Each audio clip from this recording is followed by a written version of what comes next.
Hi, welcome back to your prescription for medication education. My name is Yenmi, and I'm a pharmacist here to bring you quality information regarding medications and health related topics, and at the same time, expand my own knowledge. I haven't quite decided on the best way to present drug information in an easy to digest format. Initially, I considered covering all of the medication classes for each disease state in a single video, but I realized that would make the videos too long and force me to leave out important details. Instead, I've decided to break them down by medication class.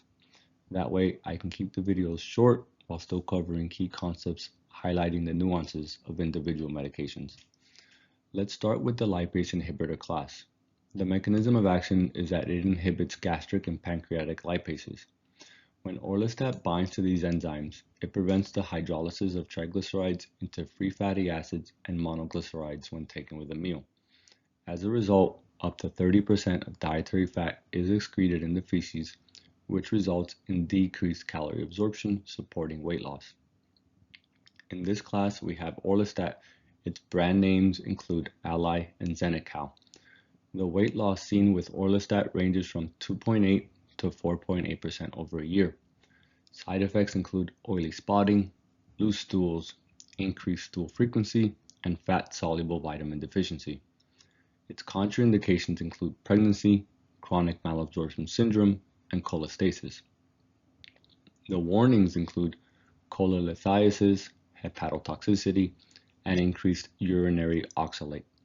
The dosing for orlistat is 60 milligrams to 120 milligrams orally 3 times a day with each fat-containing meal. Due to the potential for fetal harm, avoid use during pregnancy. Orlistat should only be taken with fatty meals. If the patient is skipping a meal, then the dose is skipped, or if the meal contains no fat. The patient can take orlistat up to an hour after starting the meal. If the patient takes a multivitamin, then inform the patient to separate administration by at least 2 hours. Orlistat is associated with a small increased risk for cholelithiasis compared to placebo, 2.9% versus 1.8%. Patients who lose substantial weight loss quickly are at an increased risk for cholelithiasis independent of orlistat use.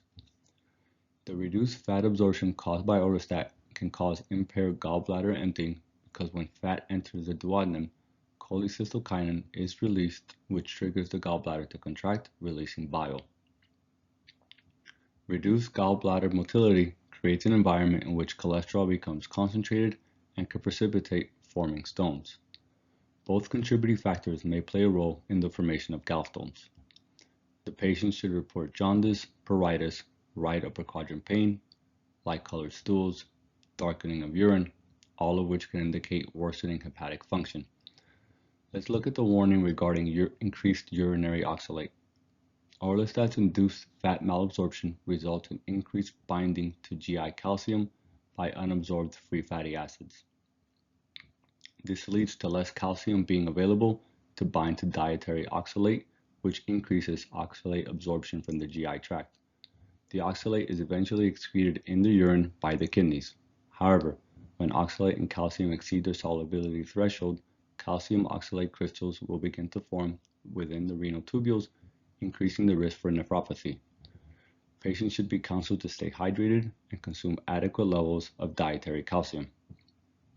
Speaking from personal experience, orlistat is hardly dispensed anymore, but it's still mentioned as an option for weight loss. I thought it would be fun to create some practice questions to apply the information I presented in order to help it stick. You can pause the video now before I go over the answers. Question number 1.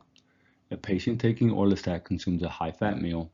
What enzymatic process is being inhibited to reduce fat absorption? The answer is gastric and pancreatic lipases. Question number 2. What proportion of dietary fat is typically excreted unabsorbed when orlistat is used as directed? The answer is up to 30% of dietary fat. Question 3. A patient calls the pharmacy complaining of dark urine, light-colored stools while taking orlistat. What should the pharmacist suspect and advise? A possible hepatotoxicity or cholestasis. Question number 4. Why is orlistat contraindicated in patients with chronic malabsorption syndromes? The answer is Orlistat worsens fat malabsorption, which can lead to nutrient loss. Question number 5. Up to how long after starting a fat-containing meal can orlistat be taken? The answer is up to 1 hour after a fat-containing meal.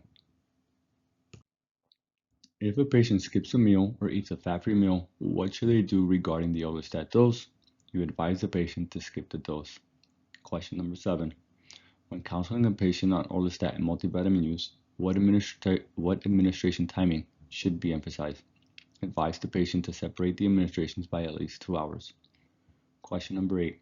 A patient on orlistat presents with right upper quadrant pain, nausea, and pruritus. Labs reveal mild elevation in AST and ALP. What warnings associated with orlistat should be considered? Hepatotoxicity and cholelithiasis. Question number 9. A patient reports flank pain and microscopic hematuria several months into orlistat therapy. What underlying metabolic disturbance might be responsible for this finding? Calcium oxalate nephrolithiasis. Last question. A 52-year-old woman has been taking orlistat for 4 months and presents with epigastric pain 1 to 2 hours after eating fatty meals. Ultrasound reveals gallstones. Explain what 2 mechanisms could account for her cholelithiasis. The answer is the rapid weight loss can increase the risk for gallstone formation, and orlistat can reduce gallbladder contraction, which can lead to gallstone formation. That was your dose for medication education. I do hope you enjoyed today's video. If you did, consider subscribing and sharing my channel. I do want to send out a special shout out to my fellow veterans. Happy Veterans Day. Go out there, enjoy your day. With that being said, thank you. Have a great day.